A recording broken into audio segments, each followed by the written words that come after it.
آدم علیہ السلام کے بعد 1000 سال تک توحید پر قائم رہنے کے بعد ان لوگوں میں بت پرستی اس طرح شروع ہوئی کہ ان برے لوگوں میں بعض نیک لوگ بھی تھے۔ یہ برے لوگ ان نیک لوگوں سے بہت محبت کرتے تھے اور ان سے تقرب حاصل کرتے تھے، ان کی شان میں بہت مبالغہ کرتے تھے، جیسا کہ آج کل بعض لوگ علماء اور صالحین کی مدح سرائی میں زمین و آسمان کے قلابے ملاتے ہیں۔ یہی چیز بعد میں شرک کا ذریعہ بنی۔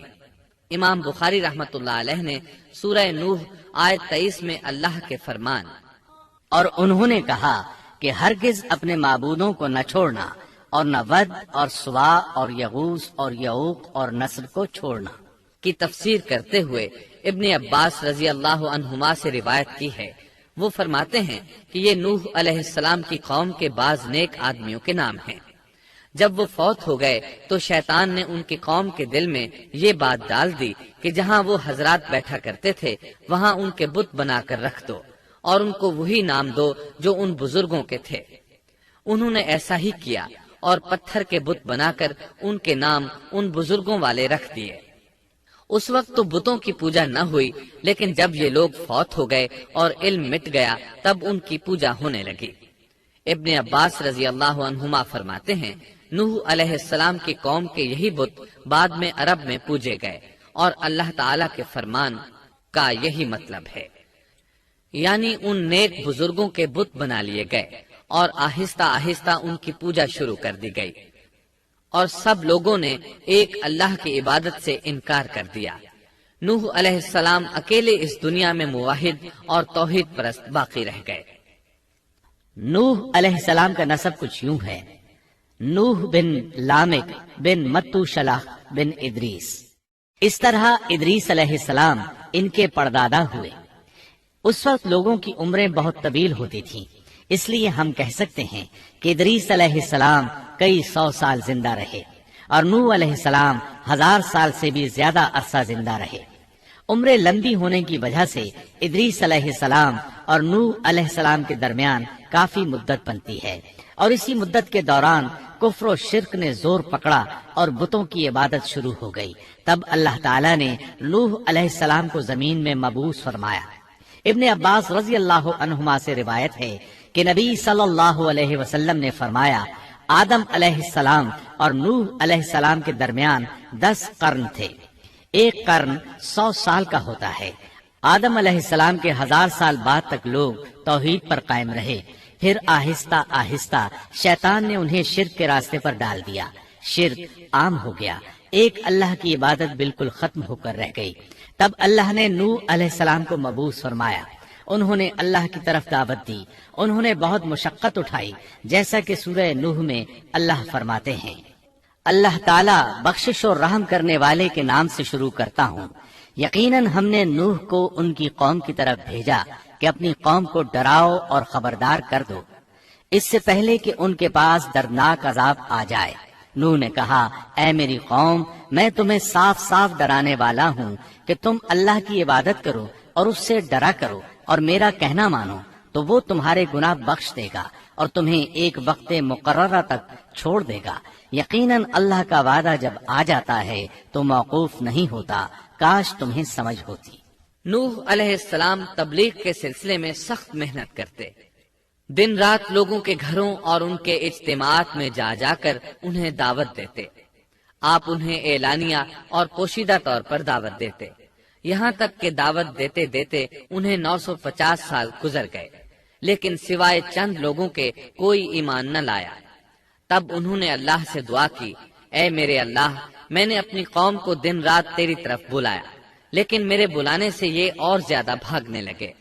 انہوں نے اپنے کانوں میں انگلیاں ٹھونس لیں، اپنے اوپر کپڑے اوڑھ لیے اور کہنے لگے، ہم تیری شکل دیکھنا نہیں چاہتے۔ میرے اللہ، یہ لوگ تیری باتیں سننا پسند نہیں کرتے۔ میں نے پھر بھی ان سے کہا، اپنے مالک سے بخشش طلب کرو، وہ بڑا بخشنے والا ہے۔ اس وقت نوح علیہ السلام کی قوم میں ایک بادشاہ تھا، وہ بہت مغرور تھا۔ وہ قوم سے کہنے لگا، نوح کی باتوں پر کان نہ دھرنا اور نہ اس سے بحث کرنا، یہ جو کرتا ہے اسے کرنے دو، تم اپنے بتوں کی پوجا پر ڈٹے رہو۔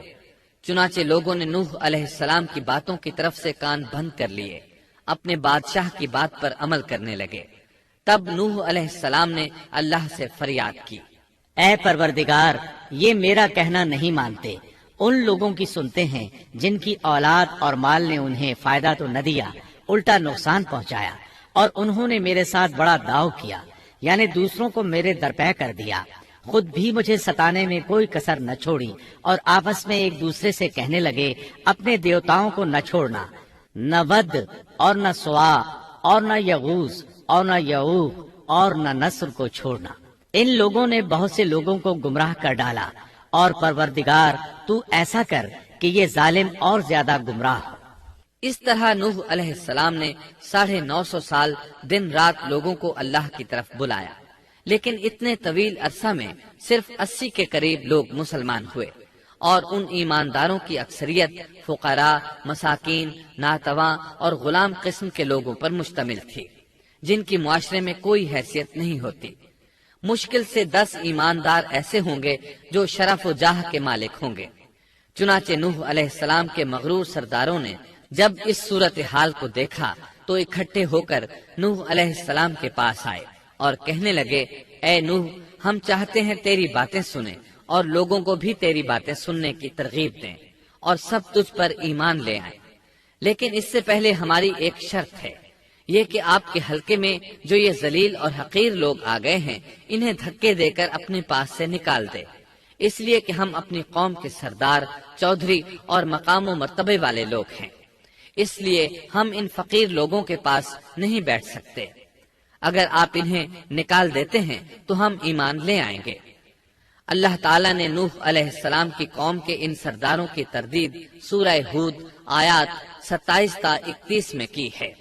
اللہ تعالیٰ فرماتے ہیں، کافر سردار نوح سے کہنے لگے ہم تو یہی دیکھتے ہیں کہ تو ہماری طرح ایک آدمی ہے، اور یہ بھی دیکھتے ہیں کہ صرف ان لوگوں نے تیری پیروی کی ہے جو ہم میں رذیل ہیں، وہ بھی اوپر کی عقل سے، اور ہم تو تمہیں کسی بات میں اپنے سے زیادہ نہیں پاتے بلکہ تمہیں جھوٹا خیال کرتے ہیں۔ نوح نے کہا، اے سردارو، بتلاؤ تو صحیح، اگر میں اپنے رب کی طرف سے جو دلیل آئی ہے اس پر قائم ہوا، اور اس نے اپنی مہربانی سے مجھے سرفراز کیا اور تم سے وہ چھپی رہی، تو کیا زبردستی میں اسے تمہارے سر منڈ دوں گا، حالانکہ تم اس سے بیزار ہو۔ میری قوم والو، میں تم سے اس پر کوئی مال نہیں مانگتا، میرا ثواب تو صرف اللہ تعالیٰ کے ہاں ہے، نہ میں ایمانداروں کو اپنے پاس سے نکال سکتا ہوں، انہیں اپنے رب سے ملنا ہے، لیکن میں دیکھتا ہوں کہ تم لوگ جہالت کی بات کر رہے ہو۔ میری قوم کے لوگوں، اگر میں ان مومنوں کو اپنے پاس سے نکال دوں تو اللہ کے مقابلے میں میری مدد کون کر سکتا ہے؟ کیا تم کچھ بھی غور و فکر نہیں کرتے؟ میں تم سے یہ نہیں کہتا کہ میرے پاس اللہ کے خزانے ہیں اور میں غیب کا علم بھی نہیں رکھتا، نہ میں یہ کہتا ہوں کہ میں کوئی فرشتہ ہوں، نہ میرا یہ قول ہے کہ جن پر تمہاری نگاہیں ذلت سے پڑ رہی ہیں اللہ تعالیٰ انہیں کوئی نعمت دے گا ہی نہیں، ان کے دل میں جو ہے اللہ اسے بخوبی جانتا ہے۔ اگر میں ایسی بات کہوں تو یقیناً میرا شمار ظالموں میں سے ہوگا۔ اس پر نوح علیہ السلام کی قوم اور اکڑ گئی اور وہ کہنے لگے، اے نوح، بس بہت ہو گیا، تو نے ہمیں بہت ڈرا دھمکا دیا، اب اگر تو سچا ہے تو جس چیز کا وعدہ تو ہم سے کرتا تھا اس کو لے آ۔ نوح علیہ السلام نے ان کی بات سن کر کہا، عذاب لانا تو اللہ کا کام ہے، اللہ کو کوئی عاجز نہیں کر سکتا، اور جب اس کا عذاب آ جائے گا تو کوئی بھاگ نہیں سکے گا۔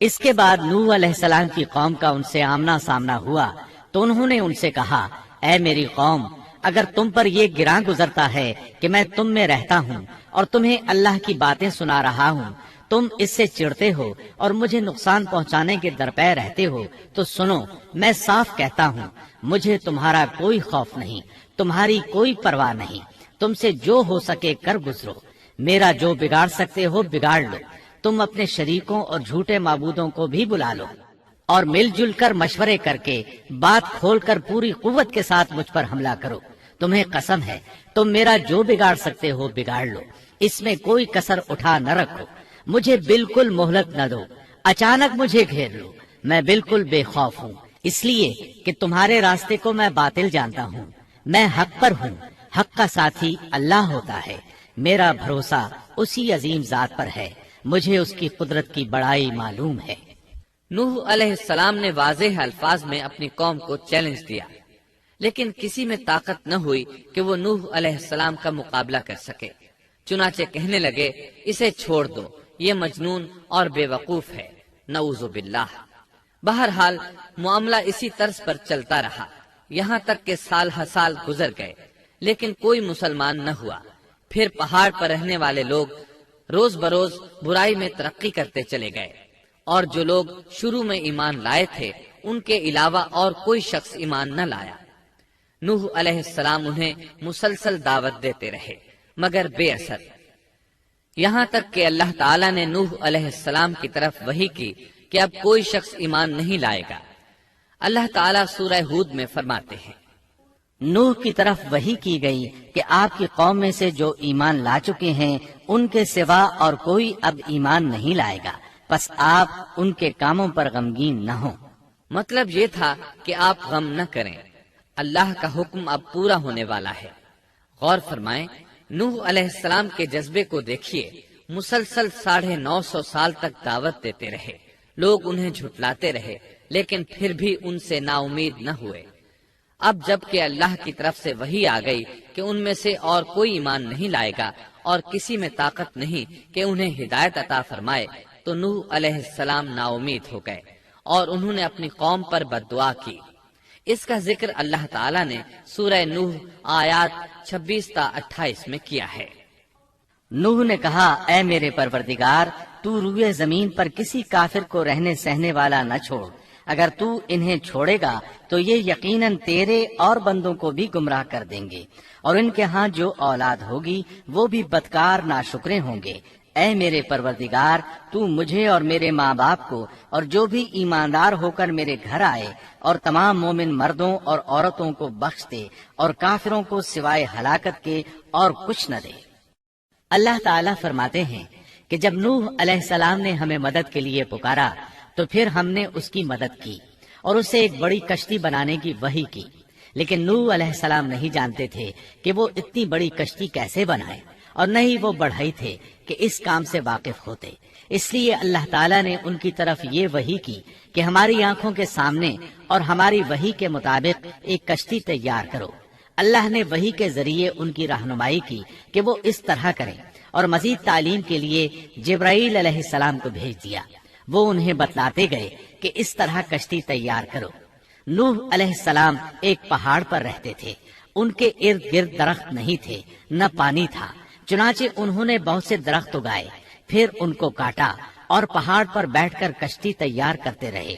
آپ بڑے بڑے تختے بناتے اور لوہا لاتے اور ان سے کیل تیار کرتے، پھر ان کیلوں کو تختوں میں ٹھوکتے، آپس میں ان تختوں کو ملاتے، یہاں تک کہ ایک بہت بڑی مضبوط اور دیو ہیکل کشتی تیار ہو گئی۔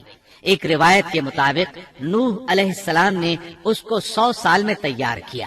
یہ تھی وہ کشتی جسے نوح علیہ السلام نے اللہ کی ہدایت کے مطابق تیار کیا تھا۔ سورۃ القمر آیت 13 میں ارشاد ہوتا ہے، اور ہم نے نوح کو اس کشتی میں سوار کیا جو تختوں اور کیلوں سے بنی ہوئی تھی۔ نوح علیہ السلام نے دعوت کا کام چھوڑ دیا اور کشتی بنانے لگے۔ وہ لوگ جب انہیں کشتی بناتے دیکھتے تو ان کا مذاق اڑاتے، کہتے، نوح پہلے تو نبی تھا، اب بڑھئی بن گیا۔ مزید کہتے، یہ کیسا مجنون ہے کہ پہاڑ پر کشتی بنا رہا ہے، تعجب ہے اس پر۔ اللہ نے ان کافروں کے مذاق کا ذکر سورہ ہود آیات 38 اور 39 میں کیا ہے۔ نوح کشتی بنانے لگے، اس کی قوم کی جو جماعت اس کے پاس سے گزرتی وہ اس کا مذاق اڑاتی۔ وہ کہتے، اگر تم ہمارا مذاق اڑاتے ہو تو ہم بھی تم پر ایک دن ہنسیں گے جیسے تم مسخرہ پن کر رہے ہو۔ تمہیں بہت جلد معلوم ہو جائے گا کہ کس پر عذاب آتا ہے، جو اسے رسوا کرے اور اس پر ہمیشہ کا عذاب اتر آئے۔ اس کشتی کا حلیہ ابن عباس رضی اللہ عنہما سے ایک روایت میں یوں آیا ہے۔ وہ بیان کرتے ہیں کہ نوح علیہ السلام نے پہاڑ پر ایک کشتی تیار کی اور اسے تارکول سے لت پت کیا۔ اسی وقت سے تارکول کا ظہور ہوا۔ اس کشتی کا طول 300 گز، اونچائی 30 گز اور عرض 50 گز تھا۔ ایک اندازے کے مطابق اس کا طول 1 کلومیٹر سے زیادہ تھا اور اس کی بلندی اور گہرائی کے بارے میں کہا گیا ہے کہ 30 ہاتھ تھی، اور یہ کشتی عام کشتیوں کی طرح اوپر سے کھلی ہوئی نہیں تھی، بلکہ جس طرح اس کو نیچے سے بند کیا گیا تھا اسی طرح اوپر سے بھی بند کیا گیا تھا، تاکہ اوپر سے جو بارش برسے وہ انہیں نقصان نہ دے، اور جس طرح نیچے والے غرق ہونے سے محفوظ رہیں اسی طرح اوپر والے بھی محفوظ رہیں۔ گویا وہ ایک گیند کی مانند تھی۔ اس میں الگ الگ 3 درجے بنائے گئے تھے، ہر درجے میں ایک دروازہ تھا، اور یہ 3 دروازے اس طرح تھے کہ ہر دروازے کے اوپر ایک دروازہ تھا۔ یہ اس کشتی کا حلیہ تھا جس کے راوی ابن عباس رضی اللہ عنہما ہیں۔ یہ کشتی آج بھی موجود ہے۔ اللہ تعالیٰ نے اس کشتی کو بطور عبرت اور نشانی کے باقی رکھا ہے، جیسا کہ اللہ تعالیٰ فرماتے ہیں، اور بے شک ہم نے اس واقعے کو نشانی بنا کر باقی رکھا، بس ہے کوئی نصیحت حاصل کرنے والا۔ اس صدی میں علماء کے ایک گروہ نے اس کشتی کو ترکی کے ایک پہاڑ پر پا لیا ہے۔ اب وہ 2 ٹکڑوں میں تقسیم ہو چکی ہے۔ اس کا حلیہ وہی تھا جو بیان ہوا۔ اللہ کا فرمان سچا ثابت ہو گیا کہ ہم نے اس کو نشانی بنا کر باقی رکھا ہے۔ اس کے بعد طوفان آیا۔ اللہ تعالیٰ نے نوح علیہ السلام کو اس طوفان کے ظہور کی ایک نشانی اور علامت بتلائی تھی۔ نوح علیہ السلام کے گھر میں ایک تنور تھا۔ اللہ نے فرمایا، جب یہ تنور جوش مارنے لگے اور پانی اس سے ابلنے لگے تو سمجھ لینا اللہ کا وعدہ آ گیا۔ چنانچہ اس وقت مومنوں کو اور اپنے اہل و عیال کو اور زمین پر بسنے والے تمام جانوروں کا جوڑا جوڑا اس کشتی میں سوار کر لینا۔ تنور سے کیا مراد ہے، اس کے متعلق مفسرین میں اختلاف ہے۔ بعض کہتے ہیں کہ اس سے مراد ایک چشمہ ہے جو زمین سے نکلتا ہے، لیکن راجح روایات کے مطابق اس سے مراد معروف تنور ہے جس میں آگ جلا کر روٹیاں پکائی جاتی ہیں۔ یہ تنور نوح علیہ السلام کے گھر میں تھا، اور اسی کو اللہ نے طوفان کے آنے کی علامت بتایا اور فرمایا کہ جب یہ پھوٹ پڑے اس وقت ہر چیز کا جوڑا جوڑا کشتی پر سوار کر لینا۔ اللہ تعالیٰ سورہ ہود آیت 40 میں فرماتے ہیں، یہاں تک کہ جب ہمارا حکم آ پہنچا اور تنور ابلنے لگا، ہم نے کہا اس کشتی میں ہر قسم کے جوڑے دوہرے سوار کر لے، اور اپنے گھر کے لوگوں کو بھی سوائے ان کے جن پر پہلے سے بات پڑ چکی ہے، اور سب ایمان والوں کو بھی۔ اس کے ساتھ ایمان لانے والے بہت ہی کم تھے۔ کشتی میں سوار ہونے والوں کی تعداد 80 بتائی جاتی ہے۔ چنانچہ جب تنور جوش مارنے لگا تو نوح علیہ السلام کشتی میں سوار ہو گئے۔ کشتی ان کی بستی میں لوگوں سے دور پہاڑ پر تھی۔ اللہ کی قدرت کہ تمام قسم کے جانور بھی کشتی کے پاس آ گئے۔ نوح علیہ السلام نے انہیں بھی سوار کر لیا۔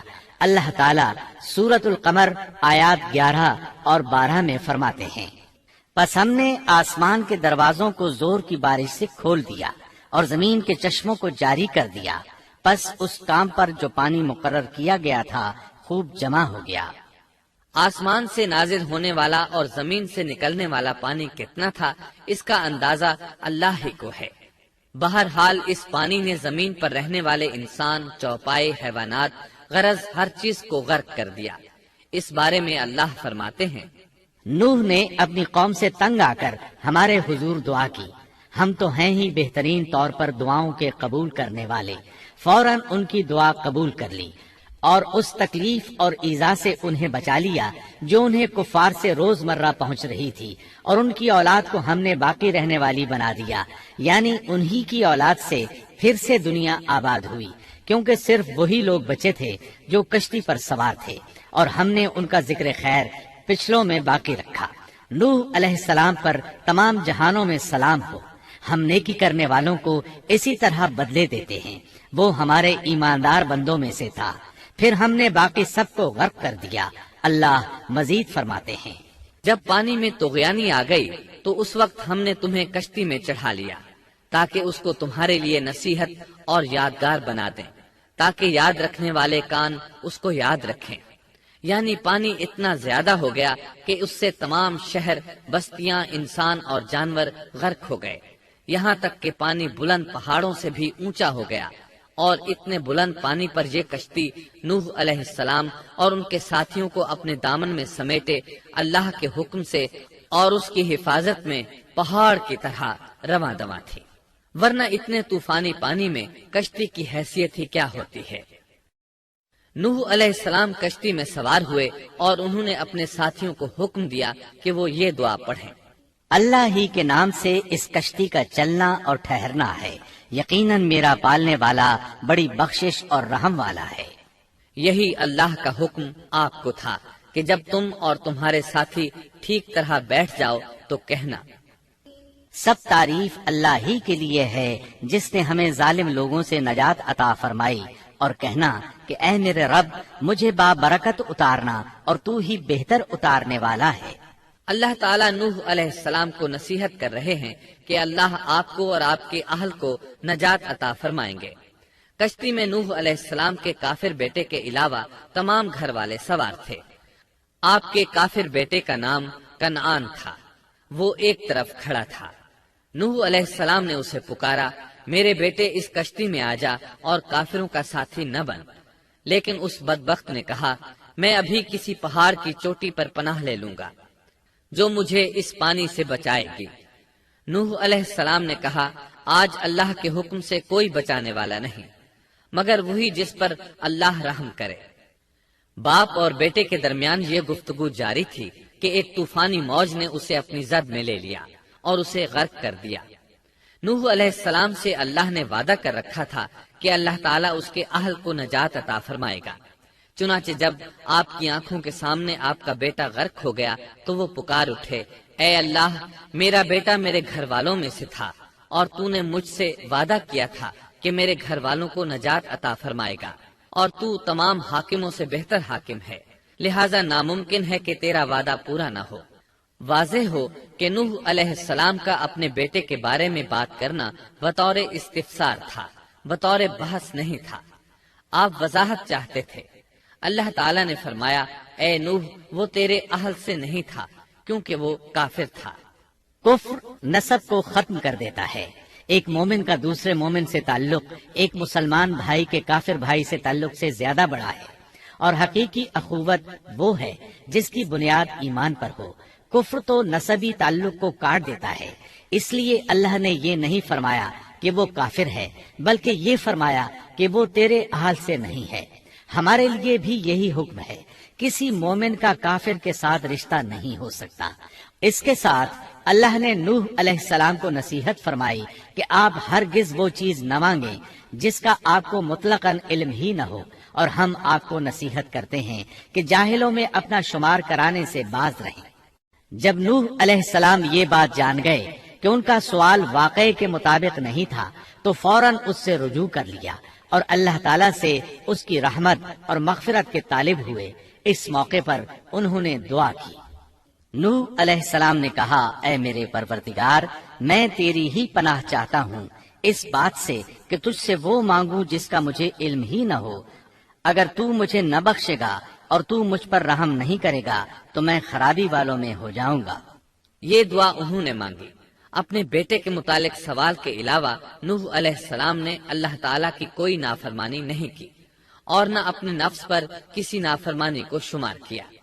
کشتی نوح علیہ السلام اور ان کے ساتھیوں کو لیے پانی کی موجوں پر بلند ہو رہی تھی، اور زمین پر موجود ہر چیز، انسان، حیوانات، چوپائے، پرندے غرق ہو چکے تھے۔ ان میں کوئی بھی باقی نہیں بچا تھا۔ اگر کوئی زندہ بچا تھا تو کشتی والے۔ ابن عباس رضی اللہ عنہما سے روایت ہے کہ نوح علیہ السلام اور ان کے ساتھی 6 ماہ کشتی میں رہے، اور بعض روایات میں یہ بھی ہے کہ وہ محرم کی 10 تاریخ کو کشتی سے نیچے اترے۔ آخر اللہ کے حکم سے طوفان رک گیا۔ اللہ نے زمین کو حکم دیا کہ وہ تمام پانی کو نگل جائے۔ زمین نے سارا پانی نگل لیا، زمین خشک ہو گئی۔ اللہ تعالیٰ سورہ ہود آیت 44 میں فرماتے ہیں، اور فرما دیا گیا کہ اے زمین اپنے پانی کو نگل جا، اور اے آسمان بس کر تھم جا۔ اسی وقت پانی سکھا دیا گیا اور کام پورا کر دیا گیا، اور کشتی جودی نامی پہاڑ پر جا ٹھہری، اور فرما دیا گیا کہ ظالم لوگ اللہ کی رحمت سے دور ہیں۔ کشتی جودی پہاڑ پر جا کر ٹھہر گئی۔ اب انہیں حکم ہوا کہ سلامتی کے ساتھ کشتی سے اتر آئے، آپ پر بھی برکت نازل ہوگی۔ اور ان قوموں پر بھی جو آئندہ آپ کی نسل سے پیدا ہوں گی، اور آپ کی نسل میں سے کچھ لوگ ایسے بھی ہوں گے جنہیں ہم فائدہ تو ضرور پہنچائیں گے، پھر انہیں ہماری طرف سے دردناک عذاب پہنچے گا۔ بہت سی روایات میں یہ بات مذکور ہے کہ نوح علیہ السلام ایک لمبی مدت یعنی 6 ماہ کشتی میں طوفان تھم جانے کا انتظار کرتے رہے۔ آپ نے طوفان کے حالات معلوم کرنے کے لیے ایک کبوتر بھیجا جو واپس آ گیا، اسے پاؤں رکھنے کو جگہ نہ ملی۔ اسے دوبارہ بھیجا گیا تو وہ پھر واپس آ گیا۔ چند دن بعد اسے پھر بھیجا گیا تو وہ اپنی چونچ میں زیتون کی ایک ٹہنی لیے ہوئے تھا۔ اس سے نوح علیہ السلام نے معلوم کر لیا کہ پانی زمین سے کچھ ہی اونچا رہ گیا ہے اور درخت وغیرہ اگ چکے ہیں۔ کچھ دن بعد اسے پھر بھیجا گیا۔ اس مرتبہ وہ واپس لوٹا تو اس کے پاؤں خاک آلود تھے۔ نوح علیہ السلام نے سمجھ لیا کہ طوفان رک گیا اور زمین خشک ہو چکی ہے۔ سیرت کی کتب میں یہ واقعہ موجود ہے۔ اسی کی بنیاد پر سیرت نگاروں کا کہنا ہے کہ کبوتر کا آنا سلامتی کی علامت تھا اور اس کی چونچ میں زیتون کی ٹہنی نوح علیہ السلام کی بادشاہت کی طرف اشارہ تھا۔ اس طرح نوح علیہ السلام زمین پر اتر آئے۔ اس وقت اولاد آدم میں سے کوئی انسان سوائے ان لوگوں کے زندہ نہیں بچا تھا۔ جزیرہ عرب، فلسطین اور ان کے ارد گرد کا علاقہ غرق ہونے سے محفوظ رہا۔ ان کے علاوہ تمام زمین غرق ہوئی تھی۔ سب کے سب طوفان کی نظر ہو گئے۔ صرف نوح علیہ السلام سے اولاد پیدا ہوئی اور زمین میں ان کی اولاد کے علاوہ اور کسی کی نسل باقی نہ رہی۔ اسی وجہ سے نوح علیہ السلام کو آدم ثانی اور ابو البشر ثانی کہا جاتا ہے، کیونکہ تمام کے تمام بشر انہی کی طرف منسوب ہیں۔ سورۃ الصافات آیات 75 تا 77 میں اسی طرف اشارہ ہے۔ اور ہمیں نوح نے پکارا تو دیکھ لو کہ ہم کیسے اچھے دعا قبول کرنے والے ہیں۔ ہم نے اسے اور اس کے فرمانبرداروں کو اس زبردست مصیبت سے بچا لیا۔ اس کی اولاد ہم نے باقی رہنے والی بنا دی۔ ایک دوسرے مقام پر اللہ تعالیٰ دیگر امم اور رسولوں کے متعلق کلام کرتے ہوئے فرماتے ہیں، اے ان لوگوں کی اولاد جنہیں ہم نے نوح کے ساتھ چڑھا لیا تھا، وہ ہمارا بڑا ہی شکر گزار بندہ تھا۔ نوح علیہ السلام کے 3 بیٹے تھے، سام، حام اور یافس۔ سام کی نسل زیادہ تر سفید رنگت کی تھی اور بہت کم لوگ ان میں سیاہ فام تھے، البتہ کچھ ان میں گندمی تھے۔ حام کی اولاد کی اکثریت سیاہ فام تھی، ان میں بہت کم لوگ سفید رنگ کے تھے، اور یافس کی اولاد سرخی مائل رنگ کی تھی۔ عرب اور بنو اسرائیل سام کی اولاد ہیں، تمام حبش حام کی اولاد ہیں، ترک اور مشرقی ایشیا کے لوگ یافس کی اولاد ہیں۔ طوفان کے بعد نوح علیہ السلام اللہ کے بندوں میں 350 سال تک زندہ رہے، اور وہ اللہ کے قول عبدن شکورن کے مصداق تھے۔ پھر نوح علیہ السلام فوت ہو گئے۔ راجح ترین روایات کے مطابق آپ مکہ میں دفن ہوئے۔ ایک دوسری روایت کے مطابق آپ لبنان میں دفن ہوئے۔